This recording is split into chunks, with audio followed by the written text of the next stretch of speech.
साल 2023 भारतीय अर्थव्यवस्था के लिए बढ़िया रहा। देश लगातार विकास की ओर अपने कदम बढ़ा रहा था और भारत की इकोनॉमिक ग्रोथ 2024 में भी फुल स्पीड पर बनी रहने वाली है। ये हम नहीं, ग्लोबल रेटिंग एजेंसी फिच का अनुमान है। क्या कहना है भारत पर फिच का, जानेंगे इस वीडियो में। नमस्कार, मैं हूं डॉक्टर तन्वी सिन्हा और आप देख रहे हैं बिज तक। दिग्गज global rating agency Fitch rating का भारत पर भरोसा बरकरार है। फिच ने भारत की क्रेडिट रेटिंग में कोई बदलाव नहीं किया है। रेटिंग एजेंसी ने भारत की long term foreign currency issuer defaulter rating यानी कि फॉरेन करेंसी IDR यानी कि issuer default rating BBB minus पर बरकरार रखी है।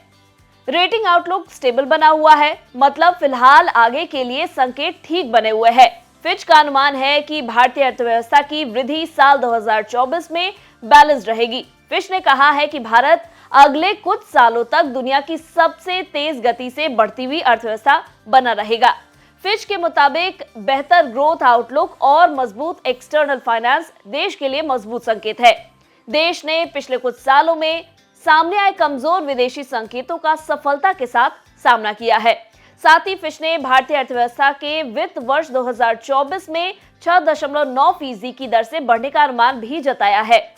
बता दें, ये फिच के जरिए मई 2023 में किए गए अनुमान 6% से काफी ऊपर है। इसके साथ ही वित्त वर्ष 2025 में जीडीपी के लिए रेटिंग एजेंसी ने 6.5% का अनुमान लगाया था।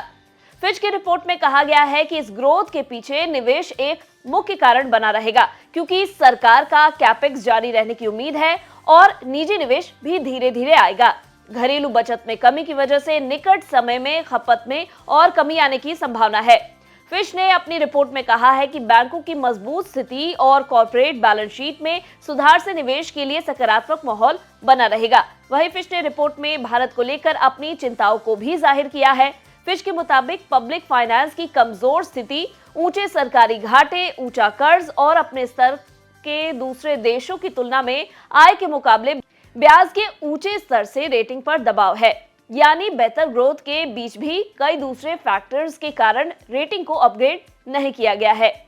वहीं फिच ने लेबर मार्केट को लेकर भी चिंता जाहिर की है। रेटिंग एजेंसी का कहना है कि महिलाओं की भागीदारी बढ़ाया जाना बेहद जरूरी है। अगर महिलाओं के रोजगार के लिए सकारात्मक कदम नहीं उठाए गए तो आउटलुक पर नकारात्मक प्रभाव भी पड़ सकता है। रेटिंग एजेंसी के मुताबिक देश में महंगाई का आंकड़ा थमा हुआ है। उनका अनुमान है कि महंगाई वित्त वर्ष 2024 के अंत तक घटकर 4.7% रह जाएगी, जो कि दिसंबर 2023 में 5.7% रही थी। इसके अलावा फिच ने अनुमान जताया है कि reserve bank of India policy rate में 75 बेसिस पॉइंट की कटौती कर सकती है।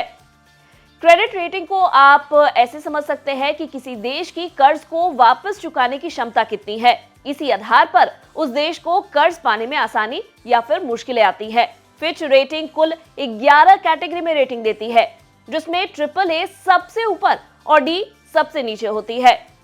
हर कैटेगरी में प्लस और माइनस भी दिए जाते हैं, जो ये बताते हैं कि इस कैटेगरी में भी रेटिंग पाने वाले की स्थिति क्या है। AAA में सबसे कम जोखिम होता है और वहीं D में कमिटमेंट पर डिफॉल्ट होने वाले शामिल किए जाते हैं। BBB की रेटिंग चौथे स्तर पर है। इसे अच्छी क्रेडिट क्वालिटी की रैंकिंग माना जाता है, जिसे इन्वेस्टमेंट ग्रेड कैटेगरी माना जाता है। फिच के मुताबिक इस रेटिंग वालों के डिफॉल्ट होने का जोखिम काफी कम है। रेटिंग पाने वाले के पास अपने फाइनेंशियल कमिटमेंट पूरा करने की पर्याप्त कैपेसिटी होती है। हालांकि प्रतिकूल परिस्थिति आने पर उसकी भुगतान वापस देने की क्षमता पर असर पड़ सकता है। BBB- का मतलब है BBB कैटेगरी में आने वाले में सबसे ज्यादा जोखिम। BBB के नीचे BB कैटेगरी आती है, जिसमें डिफॉल्ट का जोखिम ज्यादा होता है। उम्मीद है आपको हमारे इस वीडियो में दी गई जानकारी पसंद आई होगी। अगर ये वीडियो पसंद आया हो तो इसे लाइक और शेयर करना ना भूलें। साथ ही ये वीडियो आपको कैसा लगा हमें कमेंट कर जरूर बताएं।